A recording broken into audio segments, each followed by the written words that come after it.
Is your debt causing you sleepless nights?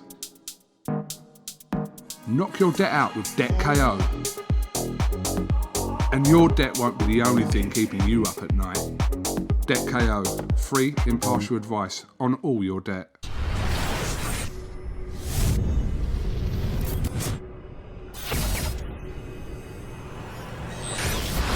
Oscar BEVIS for IFL TV in association with MTK Global. Delighted today to be joined via Zoom by Ben Ridings, who I've messed about in the morning, I've messed about at night, but I finally got him on a Zoom. I think the Wi-Fi's stable. How are you, Ben? Yeah, I'm very good, you mate. I'm all right. Apologies for the timing on this interview because I know you've been working all day. Boxing not as glamorous as we make it out to be sometimes. 9 o'clock at night, and I can imagine you just want to go for a kip. Of course, mate. I've had my tea and I'm going to go straight to bed after this. Let's jump straight into the Ultimate Boxer talk then. You've made the four-man, I suppose, shortlist. It was an 8-man tournament scheduled in April. COVID happened. It's now a 4-man tournament. And, first things first, you must be buzzing you got the call. And second, was you surprised that you got the call? Do you know what? I was surprised I got the call because I knew that in the tournament with eight lads actually being in it, I didn't think I'd be one of the ones that actually got picked if they did cut it down because they've all got, higher profiles than me. I'm not known at all in Manchester right now, obviously, as of yet. This platform will give me that. But yeah, I was very surprised that I actually made the cut, to be honest. You're a free fight professional. You're 22 years old. You've got the likes of Zach Chelly in there, Charlie Schofield, Diego Costa. Those guys will probably look at you, and if we're being honest from their perspective, we'll say, I want him in the semi-final. They'll think they can ease themselves in. They think you're perhaps an easier touch because of your lack of experience as a pro. I can see you smiling, exactly. Can you tell me why that's not the case? It's the biggest downfall, mate. I mean, it's a super middleweight division. Anything can happen. I've never been so pumped for it in my life. So, you can't look past any opponent, even if you're fighting a journeyman. We've seen it. We've seen it with our own eyes. You know what I mean? You get these top prospects that lose to journeymen. It's not about your amateur pedigree. It's not about your professional pedigree. It's about who you fight. And I'm going to bring game on the night. So, they do need to take that in consideration because if they don't, they could be in for a big shock. And I suppose it suits you more than them, the fact that it's over a shorter round. Say you get, I'll say Zach Chelly's probably the bookie's favourite at the moment. Say you get him in the semi-final. If you nick around, he's already sort of under pressure, in trouble to come forward, and then you could clip him. So I suppose the 3 rounds works in favour. Yeah, of course it works in favour, mate. I mean, he's just come off a 12-round fight, hasn't he? You know what I mean? If I get Zach Chelly first, I'll be buzzing. You know what I mean? Because it's a 3-round fight. Anything can happen within 3 rounds. You know what I mean? It's quick, fast-paced. I'm in and out like a whippet. You know what I mean? So it'll definitely suit me, these rounds, definitely. I know you ain't going to want to give too much away, but for a 3-round fight in the semi-final and then a 5-round fight potentially in the final, is the way to win it to stand there and go toe-to-toe with somebody? Do you think that's sort of the only way you can really win a fight like this? Do you know what? It depends who you're fighting. It depends on the first round. You weigh them out. Do I want to be going toe for toe? Because I'm not stupid. You know what I mean? Diego Costa's a big puncher. He's got 7 fights. 5 knockouts. He's a big puncher. I reckon I could take his punches. I've been in with big punches before. Big punches. You know what I mean? I've got a mate that actually fought Diego Costa, one of the ones that didn't get knocked out, and he thinks I could walk right through him. So, it's good to get words of wisdom of people like that. And, like I say, it depends on the fighter. Charlie Schofield, tall fighter, I don't think I'll outbox him. I don't think I'll outbox him at all because he's got a longer reach. He's got his fundamentals. He's good. So the only way to win him is to put pressure on him because I know that he won't like the inside. And then as soon as I get inside, then smash him up. So, yeah, and obviously that's going to be entertainment for you lot, isn't it? I love that. You've just gone, I want Zach Chelly first because he's a tournament favourite. If I get inside on Charlie, I'll smash him up and I'll walk through Diego's punches. You ain't lacking the confidence then. Mate, I'm telling you, I've never been so pumped for a fight in my life. It's not even like cocky confidence either. It's just genuine confidence. I'm happy. I'm actually happy for once. You know what I mean? Like in the boxing right now because I've had lots of downfalls in my boxing. From failed eye test to COVID. Everyone's experienced the COVID outlash, but I'm pumped for it. Definitely pumped for it. I've got that fire back. Let's say. Yeah, that's good to hear, and obviously good to hear for the fans as well. Like you said, we could potentially be in for a treat. I want to talk about those downfalls, if you don't mind. You say you're happy with your boxing career now. Was you not happy perhaps with where it was going, or was it just because of the pandemic and the eye test, or even previous to that sort of stuff? Was you not happy with the direction you were going in, or how you were fighting in yourself?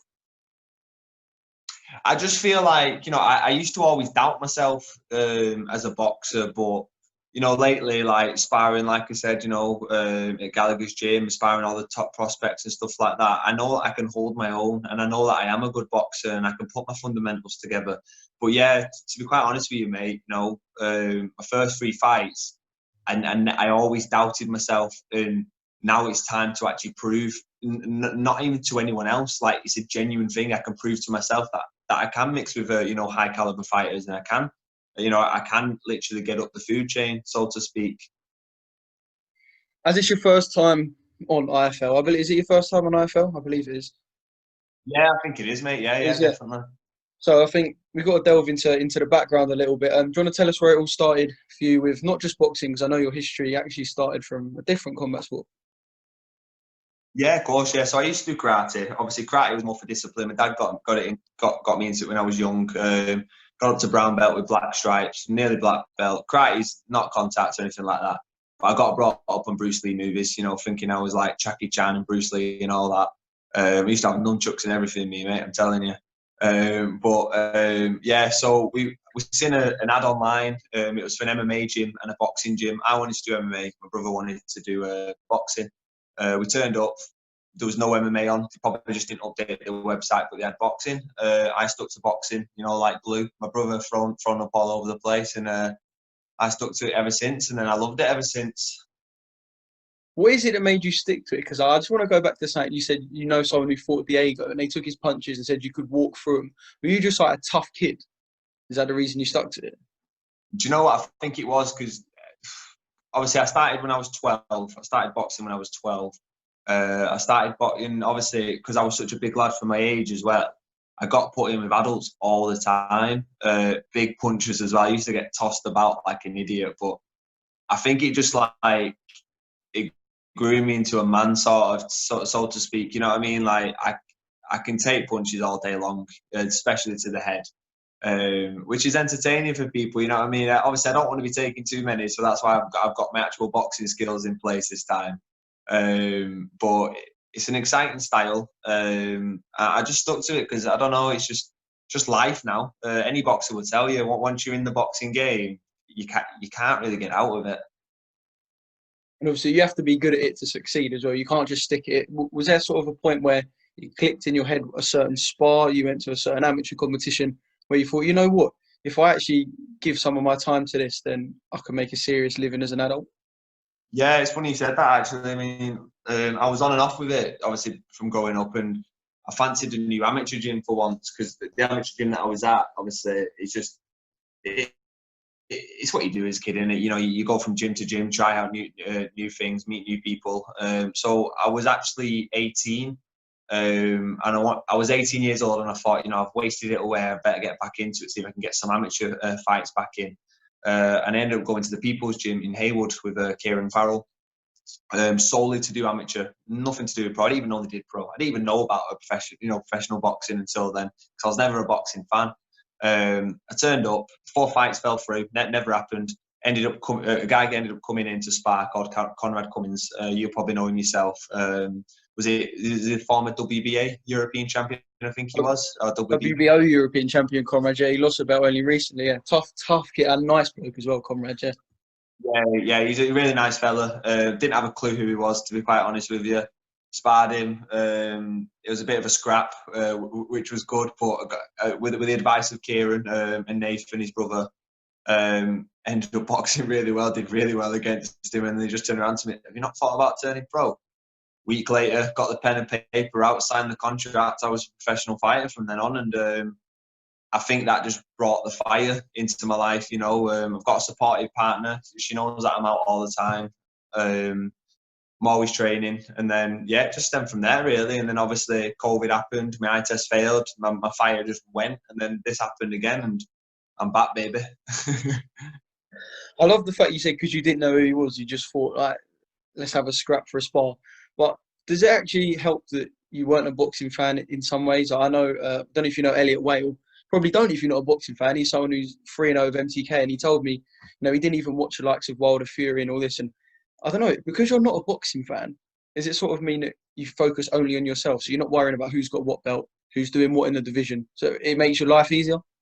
Yeah, to be quite honest, mate, even in this competition, like, I didn't have a clue who he was. I didn't even know who Zach Jelly was, until now. And it's like, just get my gloves on and fight. I mean, I knew who Jack Cullen was because he's not far from me, Little Lever in it. Called Little Lever, Meat Cleaver. I knew who Jack Cullen was, but that's mainly just, I was thinking from social media. But yeah, I didn't know who Zach Jelly was at all. And I never really watched fighters. Diego Costa, not a clue who he is. Charlie Schofield didn't have a clue who he was, But I respect them all because I know they're good fighters. But I only just found out about them until this tournament. You know what I mean? Well, man, you did have a clue who he was Callum Smith. And you said about sparring down Gallagher's. They got a lot of guys around your weights, obviously. That's a banging place to go and get some experience. Marcus Morrison as well. But tell me about what it's like stepping in with Callum, because obviously you've spoken as if, you've been very in and out of boxing. And that wasn't that long ago, considering you're only 22. And then to be in with someone like Callum Smith, who is considered 1 or 2 in the super middleweight division in the world, I mean, that's serious.